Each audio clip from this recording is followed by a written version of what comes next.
Giovanni helps companies conceptualize and deliver digital products. He combines his technical background and his personal startup experience with business strategy fundamentals to help early-stage founders navigate the grind and keep the focus on learning while moving forward. Yeah, so vision for startup founders, why it matters and how to go about it. Because vision is such a long-term and high-level thing, and I like to work in the gritty early stages of the startup space. I feel it's also important to be very realistic about the role that vision will play for you in your initial stages, so that you don't get tripped up about it, if I can say, if I can use those terms. So I just want to have you focus on a picture for a moment. This is an old painting, and just study it for a moment and try and tell the story of what you think is happening over here. I'm actually gonna pause for a second.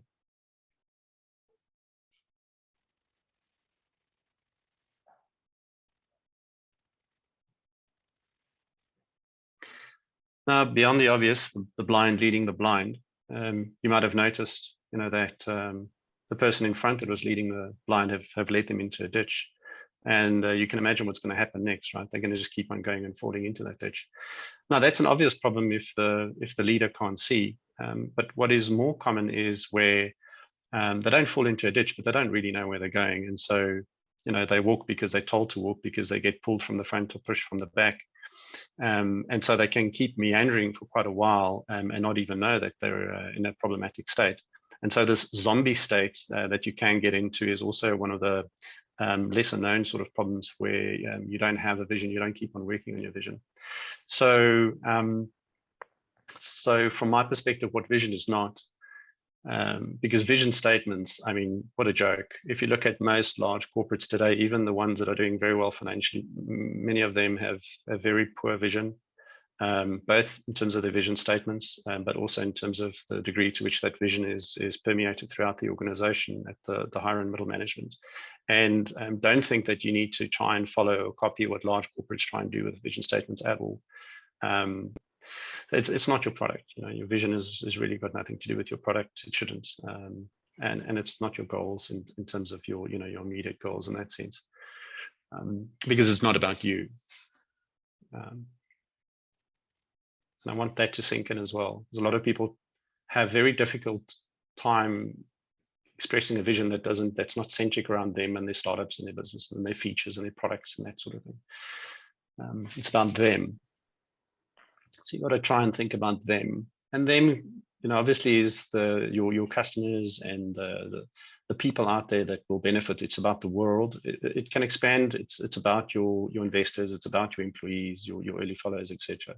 But when you start thinking about vision, try and imagine you've solved the problem that you're trying to solve in so many different ways that you can't even think about now. Not just your app, not just your current feature set, not just your current target market, whatever. That this whole problem space that you feel passionate about has been solved. How does the world look different in that time? I mean, it might take you a year, it might take you 10, but just try and see a world where that problem is wiped away, or that it's fundamentally better.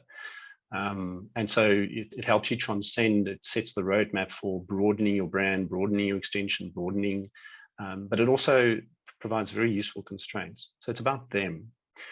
It's about the lives that you're going to change. It's about a common cause, a just cause. I think Simon Sinek used that term, a just cause, and it's a common cause that you can share, because it's going to attract people that believe that as well. It's going to bind you together, like Kwame says, it's going to take you through those tough times. So it's an invitation, really, because people that, if they see your vision, people are attracted to that, because people yearn for purpose, and they don't get it in most situations where they work in. So all else being equal, it has strategic cost advantages as well, but it attracts talent and it retains talent. It also repels talent. People that are not bought into that invitation are not going to come on board. It's going to help them self-select out, opt out, and that's a good thing. Initially, you've got to be so focused with your time when you do a startup to get that initial traction. So it inspires sacrifice, because let me touch on this as well. It's going to be tough. You're going to have to sacrifice yourself. You're going to require other people to sacrifice and go beyond. And so that's what a vision is supposed to do. But it is about you too. you personally as the founder, because initially you set the stage for all of that, and it's about what you believe. If you've got a vision, it means that you actually believe something, normally from personal experience, but maybe it's an insight that you've gained from your life experience, and I want to see that come out. You need to believe something, very often that many others do not, at least not yet. So that you can fly the flag and break through those initial barriers and change the minds that you need to do. So I do, when somebody pitches, I don't want to see your vision statement. I want to see that you have vision.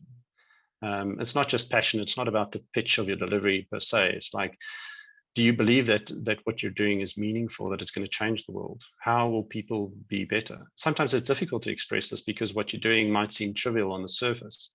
But you need to go and dig and find deeper meaning within that transcends your current product line, transcends your current feature set. And that will come from a deep-seated belief. It also creates opportunity for you to know how to be flexible and when not to be flexible, because sometimes you're going to have to pivot. And sometimes you're going to have to make choices and trade-offs. And those things become much more easier. And sometimes it's, you could have made either choice A or choice B, but you spend so much time racking around it. And if they're not cohesive, they're not going to build on each other.